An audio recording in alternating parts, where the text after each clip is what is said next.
Okay जी, welcome again. तो session को start करते हैं। आज का जो सेशन है वो हमारा इंटरेक्टिव सेशन होगा अकॉर्डिंग टू आईओएस के आईओएस क्या होता है। रिगार्डिंग आईओएस हम लोग आईओएस के ऊपर कुछ डिस्कशन करेंगे एंड मैं आपका थोड़ा सा बैकग्राउंड जानना चाहूँगा कि आप आईओएस को कितना जानते हैं और आपका कैसे इसमें इंटरेस्ट डेवलप हुआ। तो हम लोग आज का जो सेशन है उसके अंदर ये डिस्कस करेंगे। देन मैं आपको कुछ चीज़ें बताऊंगा आईओएस की इम्पोर्टेंस, आईओएस की हिस्ट्री और आईओएस की डेवलपमेंट किस तरह से करनी है आपने। तो वो सारी चीज़ें हम लोग डिस्कस करेंगे सेशन के अंदर। तो आप काइंडली मुझे अगर आप माइक ऑन करके बताना चाहते हैं वैसे ही बता सकते हैं। अगर आप चैट के अंदर बताना चाहते हैं तो मुझे चैट के अंदर भी बता सकते हैं कि आपको आईओएस डेवलपमेंट के बारे में कितना नॉलेज है एंड आपको आपका कोई प्रोग्रामिंग बैकग्राउंड है या नहीं है। तो हम थोड़ी सी डिस्कशन करके देन फिर ताकि मुझे आइडिया आ जाए फिर मैं उस हिसाब से आपको थोड़ा सा गाइड करूँ। देन आपके कुछ क्वेश्चंस होंगे उनका मैं आंसर करूँगा। तो आप काइंडली मुझे बताएं कि आपका जो बैकग्राउंड है वो किस फील्ड से है और आईओएस किस लिए चूज़ किया आपने?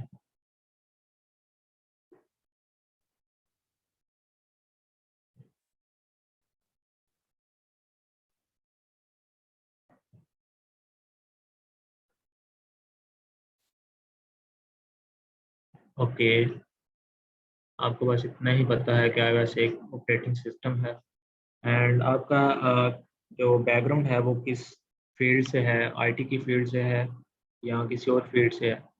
एंड iOS के ऊपर इंटरेस्ट कैसे बना, iOS ऐप डेवलपमेंट आप क्यों करना चाहते हैं, आपका गोल क्या है?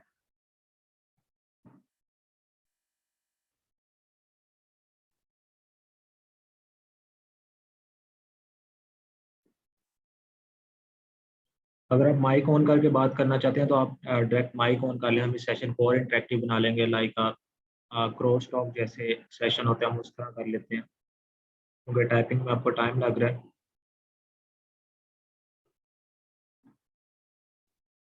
ओके, तो ऑनलाइन वर्किंग में डिफरेंट चीज़ें हैं। अमेज़न है जो कि इस वक्त बहुत ज़्यादा ट्रेंडिंग में जा रहा है। उसके अलावा एंड्रॉयड ऐप्स भी हैं और आईओएस ऐप भी हैं। तो आपने आईओएस ऐप को भी क्यों चूज़ किया?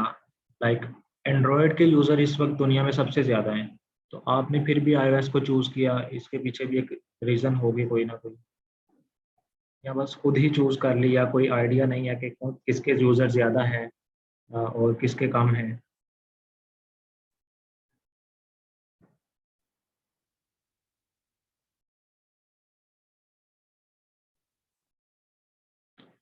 ओके, और अभी आप कोई डिग्री कर रहे हो, किस लेवल की डिग्री कर रहे हो? मतलब अगर इंटर में है तब भी मुझे बता दें, अगर बीएस कर रहे हैं तब भी बता दें, और सीएस की फील्ड से हैं मतलब कंप्यूटर साइंस का बैकग्राउंड है या किसी और बैकग्राउंड से हैं।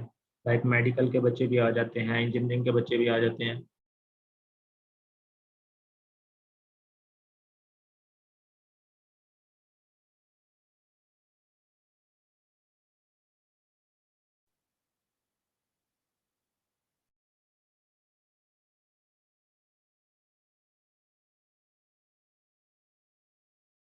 ओके, बीबीए कर रहे हैं, तो दैट्स अ गुड थिंग। तो बीबीए के बच्चे तो बिजनेस की तरफ ज़्यादा फोकस करते हैं। वो लोग बिजनेस आइडियाज़ बनाते हैं, बिजनेस को देखते हैं। अमेज़न की तरफ बीबीए वालों का काफ़ी ज़्यादा रुझान है। खैर, अब हम iOS को डिस्कस करते हैं कि iOS क्या है।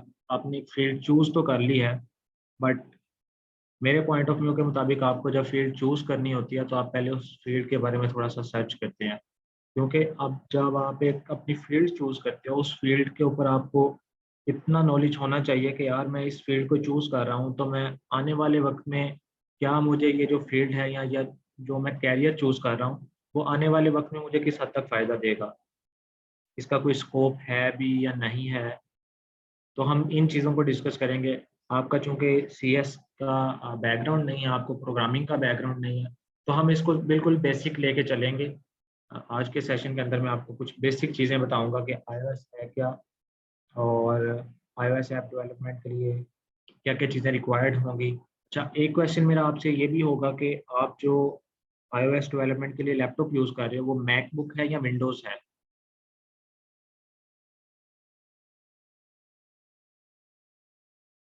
क्योंकि मैं iOS की जो डेवलपमेंट होती है वो होती है एक्स कोड के ऊपर, ठीक है। और एक्स कोड जो है वो मैकबुक के ऊपर चलता है या मैक ऑपरेटिंग सिस्टम के ऊपर चलता है।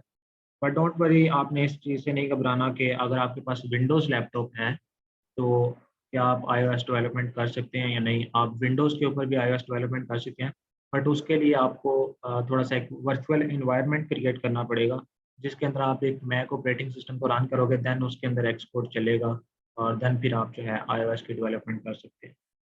खैर, स्टार्ट करते हैं फिर कि iOS क्या है। अब आपने जो-जो चीज़ें मैं आपको बताऊँगा वो मुझसे सुनिए, क्योंकि आपके लिए ये चीज़ें बहुत ज़्यादा ज़रूरी हैं और आपको इन चीज़ों का नॉलेज होना चाहिए। सबसे पहले हम लोग गूगल पे जाके सर्च करेंगे iOS, ठीक है। iOS क्या है? जैसा कि आप पहले ही जानते हैं कि iOS एक ऑपरेटिंग सिस्टम है। अब वो ऑपरेटिंग सिस्टम क्या होता है? ऑपरेटिंग सिस्टम, आपने अगर बेसिक कंप्यूटर पढ़ा होगा तो उसमें ऑपरेटिंग सिस्टम की डेफिनेशन कुछ इस तरह से होती है कि हार्डवेयर को चलाने के लिए एक सॉफ्टवेयर की ज़रूरत पड़ती है। लाइक आपने कंप्यूटर बनाया, तो कंप्यूटर के अंदर हार्ड ड्राइव रख दी, रैम रख दी, सीडी रोम रख दिया, जितने भी उसके हार्डवेयर के कंपोनेंट्स थे सारे रख दिए। लेकिन उन सारे हार्डवेयर के कंपोनेंट्स ने एक दूसरे के साथ इंटरेक्ट कैसे करना है, एक दूसरे के साथ डाटा कैसे सेंड करना है, कैसे शेयर करना है, उस चीज़ के लिए उन सब कंपोनेंट्स को चलाने के लिए जिस चीज़ की ज़रूरत होती है वो एक सॉफ्टवेयर होता है और उसको हम लोग कहते हैं ऑपरेटिंग सिस्टम, ठीक है? जो कि पूरी की पूरी डिवाइस को, इसके नेम से भी ज़ाहिर हो रहा है कि पूरी की पूरी डिवाइस को, हार्डवेयर कंपोनेंट्स को ऑपरेट करता है। ऑपरेटिंग सिस्टम मतलब ऑपरेट करने वाला चीज़ है, ठीक है? तो हमारी हार्डवेयर को जो चीज़ ऑपरेट करती है, लाइक आपने आईफ़ोन लिया, आईफ़ोन के ऊपर कैमरा भी है, उसकी स्क्रीन भी है, उसके डिफरेंट बटन्स हैं, उसके अंदर डिफरेंट फंक्शंस हैं, ठीक है? तो उसके अंदर जो एक आपको सॉफ्टवेयर चलता नज़र आएगा, जो उसका बाय डिफ़ॉल्ट एक सॉफ्टवेयर होगा, ऑपरेटिंग सिस्टम होगा, आईफ़ोन के अंदर जो है, आईफ़ोन की कंपनी जो ने जो बनाया है वो है iOS। अगर iOS की फुल फॉर्म देखें, iOS फुल फॉर्म, तो ये बनेगा हमारे पास आईफ़ोन ऑपरेटिंग सिस्टम। iOS की फुल फॉर्म क्या है? आईफ़ोन ऑपरेटिंग सिस्टम, ठीक है? और iOS कब लॉन्च हुआ, कब बनाया गया, कौन इसका ओनर है? iOS जैसा आपको पहले ही पता होगा कि एप्पल कंपनी का एक प्रोडक्ट है, एप्पल ने इसे बनाया था और जो इसकी इनिशियल रिलीज़ आई थी, फर्स्ट जो जब ये रिलीज़ हुआ था वो हुआ था 2007 के अंदर, 29 जून। 29 जून 2007 को इसकी इनिशियल रिलीज़ आई थी, फर्स्ट वर्ज़न ऑफ iOS आया था, ठीक है? और इसका जो डिफ़ॉल्ट यूज़र इंटरफ़ेस था, वो था कोकोआ टच, ठीक है? इसका ग्राफ़िकल यूज़र इंटरफ़ेस था और अभी जो iOS का लेटेस्ट वर्ज़न चल रहा है, वो चल रहा है 15.6, ठीक है? Latest release. इसका डेवलपर कौन है? एप्पल है, इसका ऑथर कौन है? वो भी एप्पल है और ये 40 लैंग्वेजेज़ के अंदर अवेलेबल है। जिन प्रोग्रामिंग लैंग्वेजेज़ के अंदर इसको बिल्ड किया गया, पहले जब iOS डेवलपमेंट होती थी तो उसके लिए हम लोग ऑब्जेक्टिव सी जो है लैंग्वेज, इसको यूज़ करते थे। सी शार्प लैंग्वेज जिसे आप कहते हो, ठीक है? सी शार्प और ऑब्जेक्टिव सी बल्कि, सॉरी।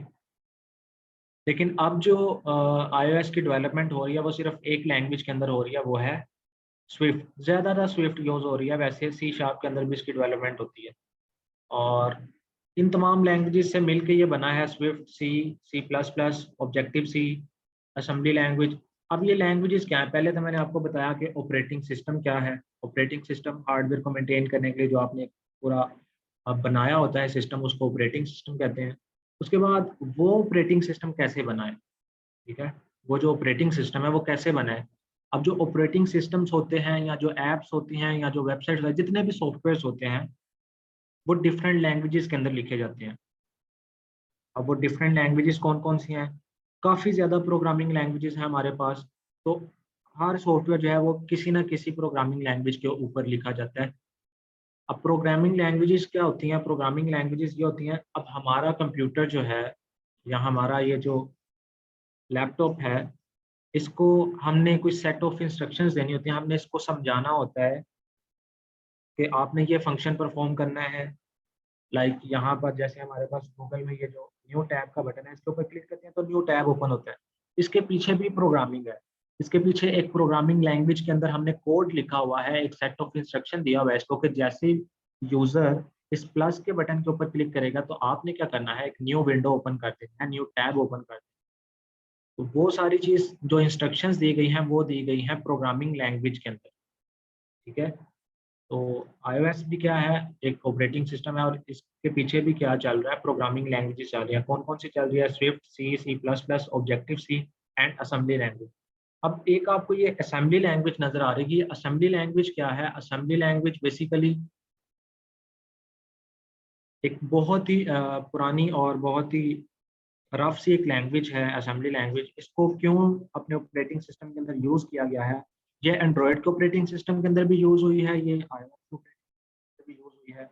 इसके पीछे रीजन क्या है, असेंबली लैंग्वेज वो एक बेसिक लैंग्वेज होती है जिसके प्रोग्राम्स जो हैं या जिसके सेट ऑफ इंस्ट्रक्शंस जो हैं वो इस तरह से बिल्ड किए जाते हैं कि इनको सिक्योरिटी पर्पस के लिए यूज किया जाता है। असेंबली लैंग्वेज के जो प्रोग्राम्स होते हैं, जो कोड्स होते हैं, उनको ब्रेक करना इतना ईजी नहीं होता किसी हैकर के लिए। ये सिक्योरिटी पर्पस के लिए यूज किया जाता है कि आपने अगर कोई काफ़ी ज़्यादा सिक्योर चीज़ बनानी है तो उसके अंदर आप असेंबली लैंग्वेज को यूज़ करेंगे। एक बहुत ही बेसिक लैंग्वेज है और मशीन लैंग्वेज की तरह की है और इसके अंदर जो प्रोग्राम्स लिखे जाते हैं तो काफ़ी ज़्यादा वो सिक्योर होते हैं।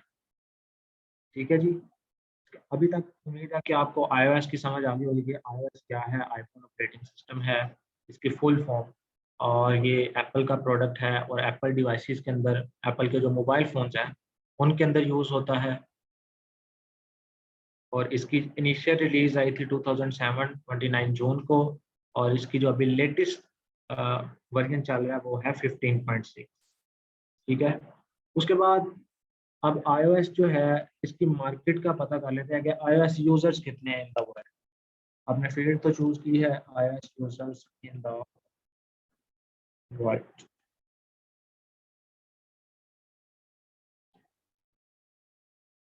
तकरीबन 1.8 बिलियन आ रहा है अभी।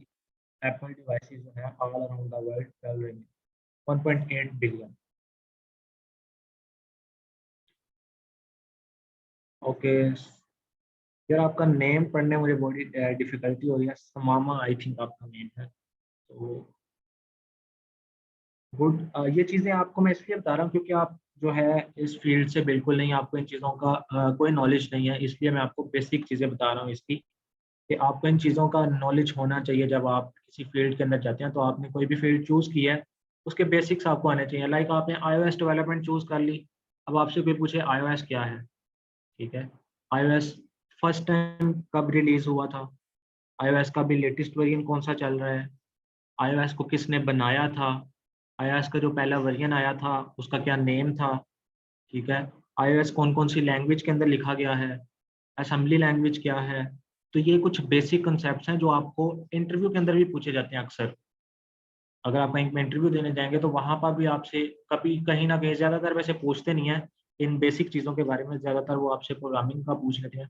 बट इन बेसिक चीज़ों का आपको नॉलेज होना चाहिए ताकि आप किसी को बता सको कि यार मैंने एक फ़ील्ड चूज़ की है तो मुझे उसके बारे में नॉलेज है।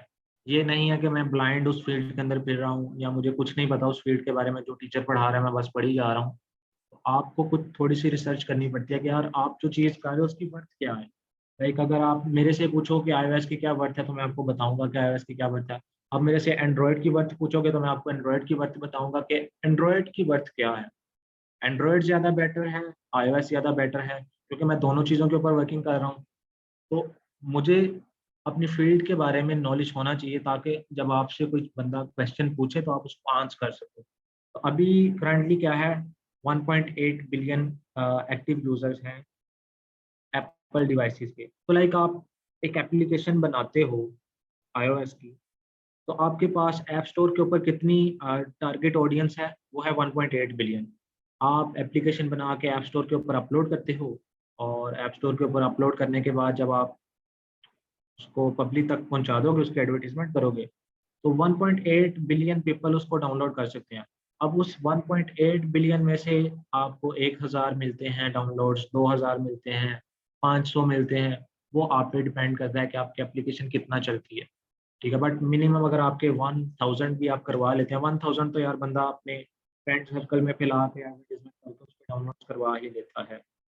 तो 1000 भी आप करवा लें तो ये आपको एक अच्छा रेवेन्यू जनरेट करके दे देता है आपकी ऐप को। फिर इसके अंदर एड्स भी इंटीग्रेट होती हैं एप्लीकेशंस के अंदर। अच्छा, एप्पल के अंदर एड्स जो हैं आपने देखा होगा एप्पल की एप्लीकेशन के अंदर एड्स नहीं आती, ठीक है। लेकिन जिन एप्लीकेशंस के अंदर एड्स आती हैं, एप्पल की जिस एप्लीकेशन के अंदर ऐड आती है वो एप्लीकेशन उस ऐड का चार्ज करती है कि हम अगर अपनी एप्लीकेशन के अंदर आपकी ऐड दिखाएंगे तो हम इतना चार्ज करेंगे। तो आप अगर अपनी एप्लीकेशन के अंदर ऐड दिखाओगे तो उसके भी आपको पैसे मिलेंगे, ठीक है। और iOS यूजर्स आपने देख लिए, फिर आप इसका स्कोप देख लेते हैं, इसके सैलरी देख लेते हैं। iOS DEVE डेवलपर सैलरी,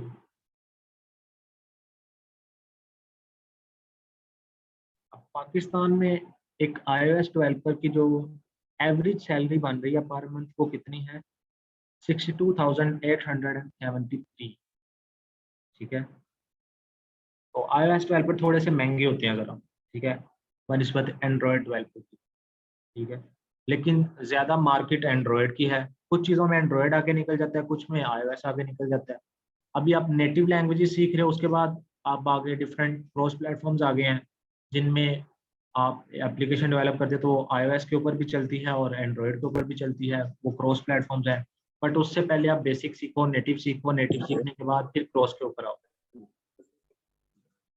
अच्छा, अब देखो एंड्रॉयड डेवलपर सैलरी तो वो बन रही है हमारे पास जी, कुछ बन रही है PKR, ये तो 1,40,000 पर मंथ है इन लाहौर। एवरेज अगर बात करो, ये रेयर केस के अंदर है तो काफ़ी अच्छा डेवलपर हो। अगर एवरेज सैलरी की बात करें तो एक एंड्रॉयड डेवलपर की average salary 50K per month बन जाती है। ठीक है, फाइनली ये माइक किसका ऑन है?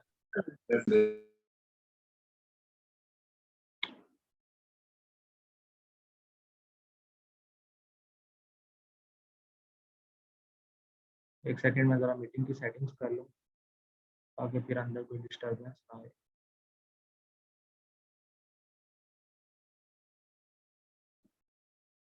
ओके जी, तो हम iOS को डिस्कस करेंगे।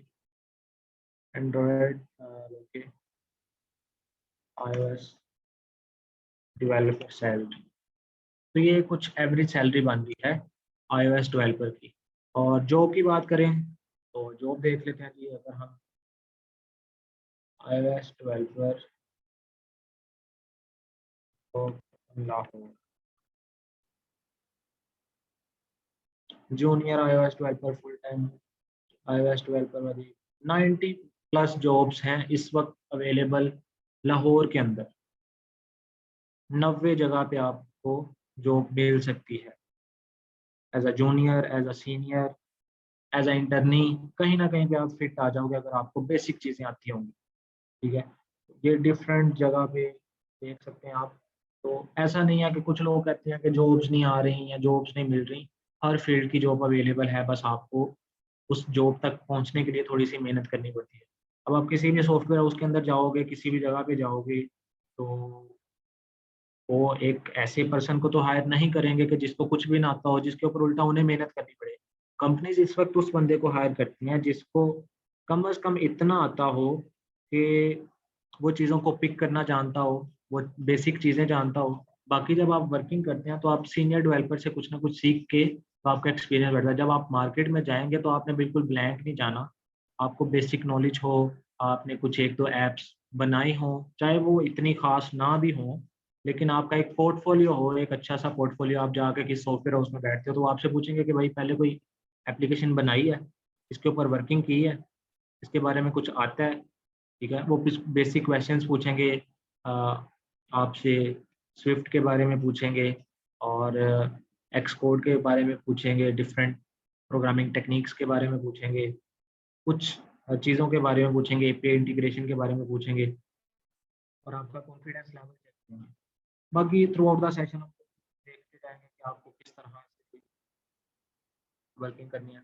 अब ये जॉब हमने सर्च किया, अब इसमें रिमोट जॉब भी हैं, कुछ लोग खासकर गर्ल्स गर्ल्स जो होती हैं उनको ये प्रॉब्लम होती है कि वो ऑन साइट जॉब्स नहीं करना चाहती, तो रिमोट बेस्ड जॉब्स होती हैं, आप घर बैठ के भी जॉब्स करते हैं, तो हम उनके भी सर्च कर लेते हैं। आप रिमोट बेस्ड जॉब्स भी हमारे पास 60+ हैं, ठीक है, iOS डेवलपर की 60+ रिमोट बेस्ड जॉब्स हैं।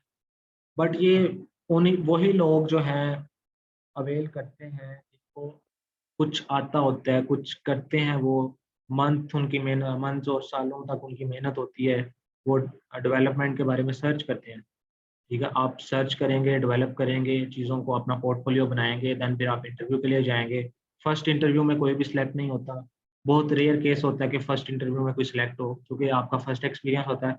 But most of the cases ये भी हो जाता है कि कभी कभार लोग इतनी रिसर्च करके जाते हैं, कुछ लोग, बट वो बहुत रेयर केस होता है कि कोई बच्चा गया है, बहुत अच्छी रिसर्च करके गया है।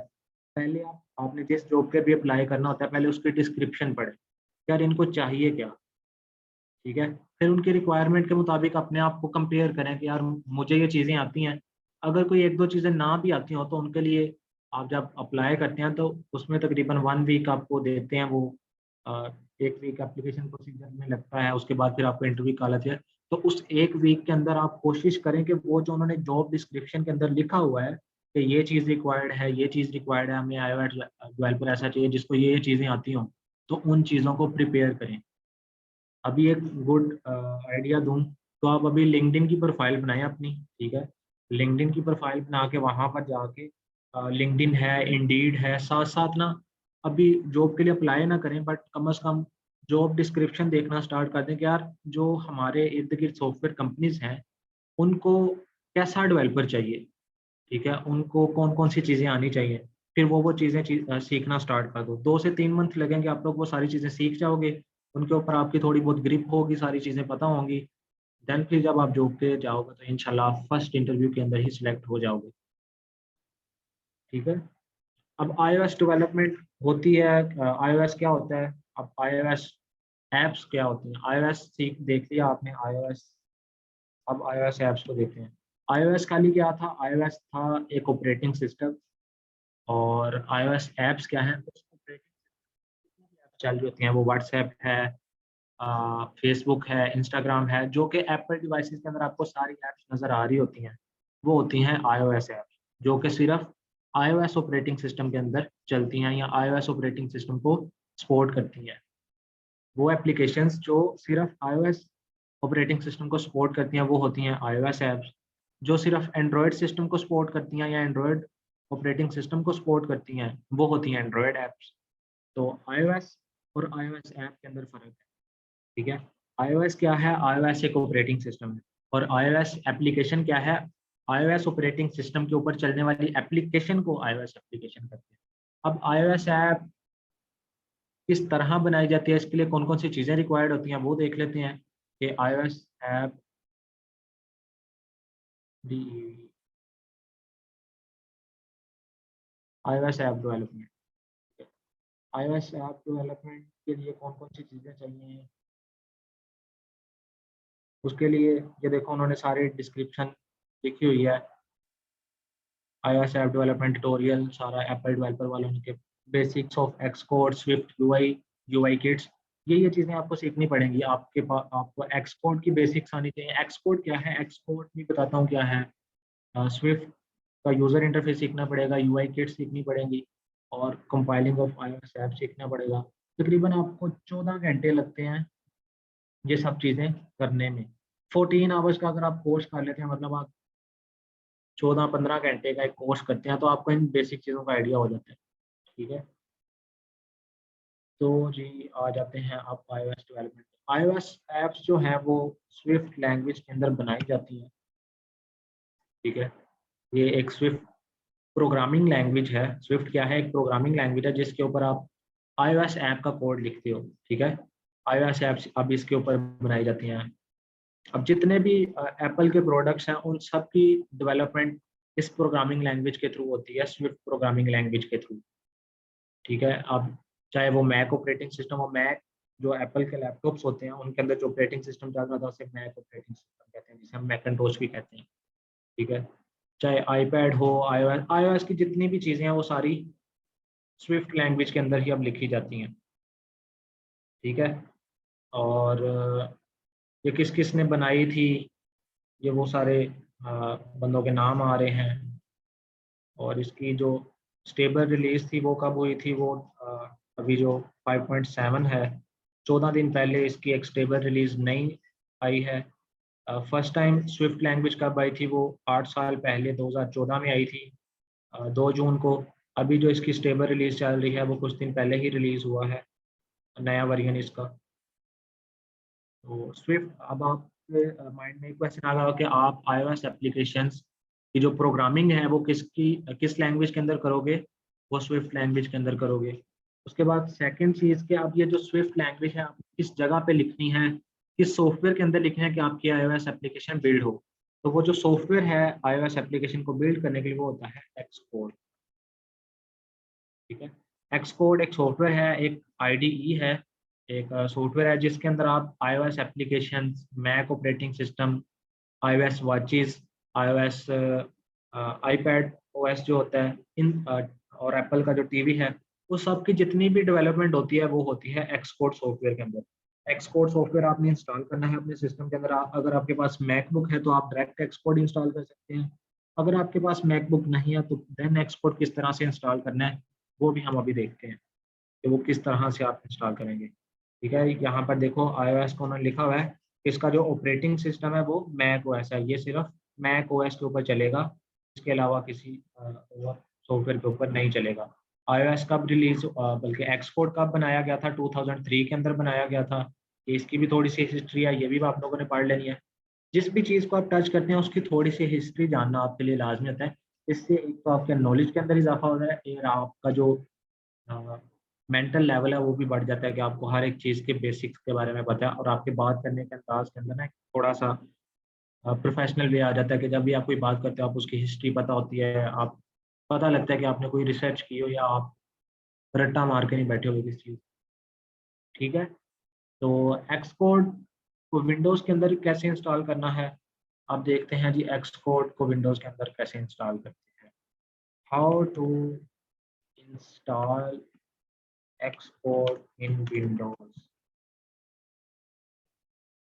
ठीक है जी। तो ये एक पूरी वीडियो आ गई है आपके सामने कि आपने एक्सकोड को विंडोज़ के अंदर किस तरह से इंस्टॉल करना है। तो थोड़ा सा मैं बेसिक प्रोसीजर बता देता हूँ कि अब आप मेरे पास देख रहे होंगे विंडोज़ चल रहा है, ठीक है। अब इस विंडोज़ के अंदर जैसे मैंने डायरेक्ट यहाँ पे एंड्रॉइड स्टूडियो इंस्टॉल किया हुआ है, इस तरह मैं डायरेक्ट एक्सकोड इंस्टॉल नहीं कर सकता। इसकी वजह ये है कि एक्सकोड जो है वो सिर्फ मैक ऑपरेटिंग सिस्टम के ऊपर चलता है, विंडोज़ के ऊपर नहीं चलता। तो आपको पहले अपने सिस्टम के अंदर चाहिए होगा Mac operating system, first requirement आपकी होगी। वो आप किस तरह से इंस्टॉल करोगे, आपने वर्चुअल बॉक्स का नाम सुना होगा। ये वर्चुअल बॉक्स एक सॉफ्टवेयर है जो आप अपने विंडोज सिस्टम के अंदर इंस्टॉल करते हो। देन इस वर्चुअल बॉक्स के अंदर आप डिफरेंट ऑपरेटिंग सिस्टम इंस्टॉल कर लेते हो। आपने अगर काली लिनक्स चलाना है वो भी आप इसके अंदर इंस्टॉल कर सकते हो। आपने अगर वो उबंटू चलाना है वो भी आप चला सकते हो। आपने अगर मैक ऑपरेटिंग सिस्टम चलाना है तो वो भी आप इस वर्चुअल बॉक्स के अंदर चला सकते हो। जब आप वर्चुअल बॉक्स इंस्टॉल कर लोगे, वर्चुअल बॉक्स इंस्टॉल करने के बाद आप उसके अंदर मैक ऑपरेटिंग सिस्टम इंस्टॉल कर लोगे, देन फिर आपके पास आपके विंडोज़ के अंदर एक मैक ऑपरेटिंग सिस्टम इंस्टॉल हो जाएगा वर्चुअल बॉक्स के अंदर। आप वर्चुअल बॉक्स चलाओगे, अंदर मैक ऑपरेटिंग सिस्टम चल जाएगा। फिर उस मैक ऑपरेटिंग सिस्टम के अंदर आप एक्सकोड को इंस्टॉल करके अपने विंडोज़ सिस्टम के ऊपर iOS डेवलपमेंट स्टार्ट कर सकते हैं। ठीक है?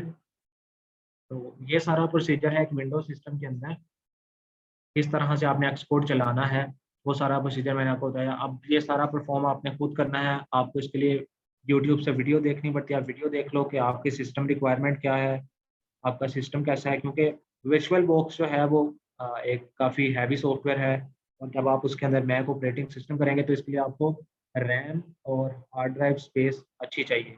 आपकी रैम भी मिनिमम मैं रिकमेंड करूँगा कि 16 जीबी रखो, 8 जीबी पे भी चल जाएगा लेकिन स्लो चलेगा। और 16 जीबी रैम रखो और देन फिर आप जो आपको कोर्स के अंदर सिखाया जा रहा है वो सारी चीज़ें परफॉर्म करो विद अ विंडो लैपटॉप। ठीक है। और अगर आप मैकबुक खरीद सकते हो, वैसे आजकल मैकबुक्स भी मिल जाती हैं 40K 50K के अंदर। कोई 2012 मॉडल भी मिल जाएगा आपको मैकबुक प्रो का। अगर मैकबुक एयर की बात करते हो तो एयर तो 35-40 हज़ार में भी मिल जाती है मार्केट से, 2013 मॉडल या 15 मॉडल। 15 मॉडल आपको 50K के अंदर मिल जाएगी कहीं ना कहीं से, तो आप खरीद सकते हो मैकबुक भी, अगर आप इतना अफोर्ड करते हो। तो जी आज के सेशन के अंदर हम लोगों ने जो चीज़ें डिस्कस की हैं iOS के बारे में, और iOS की हिस्ट्री के बारे में, iOS की फील्ड के बारे में, iOS के स्कोप के बारे में, iOS की जॉब्स के बारे में, iOS की रिमोट जॉब्स के बारे में। कोई भी आपका क्वेश्चन हो आप मेरे से अभी पूछ सकते हैं, देन मैं आपको आंसर करूँगा। और अगर आपका कोई क्वेश्चन है तो आप मेरे से पूछें, अगर नहीं है तो फिर हम सेशन को एंड करते हैं। तो मैं 2-3 मिनट वेट करूँगा, अगर आपका कोई भी क्वेश्चन है तो आप मेरे से पूछ सकते हैं, देन फिर मैं सेशन को एंड कर दूँगा।